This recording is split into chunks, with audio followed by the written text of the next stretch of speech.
Agenda అనేటువంటిది బీఎస్సీలో మనం discuss చేసి అన్ని రాజకీయ పక్షాలను కలుపుకొని ఓ సాంప్రదాయం మనం పాటిస్తాం అధ్యక్ష. మీ సమక్షంలో నిర్ణయం జరుగుతుంది. సభ ఒకవేళ ఎక్స్టెండ్ చేయాలనుకున్నా, సభను కొనసాగించాలనుకున్నా, కొత్త అంశాలు ఏదైనా పెట్టాలనుకున్నా మీరు బీఎస్సీ మీటింగ్ పిలిచి మా అందరితో కూడా మాట్లాడి అందరినీ కాన్ఫిడెన్స్లకు తీసుకొని చేయాల్సి ఉంటుంది అధ్యక్ష. కానీ ఈరోజు ఉదయం నుంచి ఎజెండాలో ఒక్కటి ఉంది కదా, only one item in the agenda, short discussion on irrigation sector. మేమందరం కూడా ప్రిపేర్ అయ్యి ఉదయం 10 గంటల నుంచి ఇక్కడ కూర్చున్నాం అధ్యక్ష.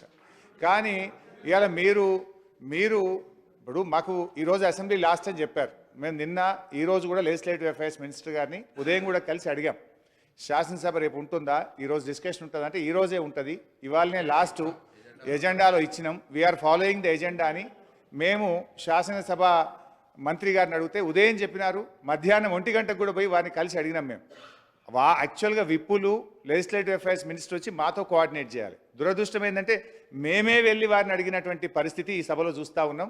గతంలో మేము అట్లా చేయలేదు. అయితే మధ్యాహ్నం కూడా పోయి కలిస్తే ఎస్ ఈరోజే ఎజెండా ఫాలో అవుతాం, ఇవాళనే డిస్కషన్ ఉంటుంది అని వారు చెప్పారు. ఇవాళ అసెంబ్లీ లాస్ట్ అని కూడా చెప్పారు. దాన్ని బట్టి మేము రేపు వేరే ప్రోగ్రామ్స్ ఏదో పెట్టుకున్నాం. ఇప్పుడు నిన్న కూడా రాత్రి 9 దాకా అసెంబ్లీ జరిగింది, 11:30 దాకా కౌన్సిల్ సమావేశం జరిగింది. ఇప్పుడు ఎంత అయింది? 6 అయింది కదా అధ్యక్ష. ఓ 5 గంటలు చర్చిద్దాం, రాత్రి 11 కానీ ఈరోజు డిస్కస్ చేద్దాం, సావధానంగా మాట్లాడదాం. మీరు ఎంతసేపు మాట్లాడతామంటే కూడా మాకు అంత ఓపుకున్నది. మీరు ఎంతసేపు ఈ అంశం మీద మాట్లాడడానికి మీరు ప్రిపేర్డ్ ఉన్నా మేము వినడానికి, మేము మా వాదన మా యొక్క ఆలోచనను చెప్పడానికి మేము సిద్ధంగా ఉన్నాం. దయచేసి ఎల్ఏ మినిస్టర్ గారు సభా సాంప్రదాయాలు పాటించాలి, మీరు ఇచ్చిన మాట మీద మీరు నిలబడాలి. ఈరోజు ఉదయం నుంచి 2 సార్లు కూడా ఈరోజే డిస్కషన్ అవుతుంది, ఈరోజే మాట్లాడదామని మీరు మాకు మాట ఇచ్చి ఇట్లా మీరు సడన్గా మారిస్తే ఇది సభా సాంప్రదాయాలకు మంచిది కాదు. We follow certain procedures, we follow certain practices.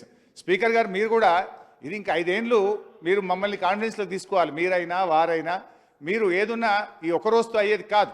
ఏదైనా ప్రధాన ప్రతిపక్షాన్ని కూడా సమానమైన గౌరవం ఇస్తూ కాన్ఫిడెన్స్లు తీసుకొని నడిపేటువంటి పద్ధతి ఈ సభలో చూస్తూ ఉన్నాం గత కొంతకాలంగా. కానీ ఇట్లా మేము బుల్డోజ్ చేస్తాం, మా ఇష్టం ఉన్నప్పుడు వాయిదా వేస్తాం, మేము బీఎస్సీ మాట్లాడము, ప్రధాన ప్రతిపక్షంను కాన్ఫిడెన్స్లోకి తీసుకోము, మా ఇష్టారీతిలో సభ నడుపుతామంటే అది మీ విజ్ఞత అధ్యక్ష. కానీ దయచేసి మేము కోరేది ఈరోజే సభ జరపండి, ఈరోజే ఎజెండా ప్రకారంగా ఈ డిస్కషన్ ఇవాళ పూర్తి చేయాలని మీ ద్వారా ప్రభుత్వాన్ని కోరుతా ఉన్నాం.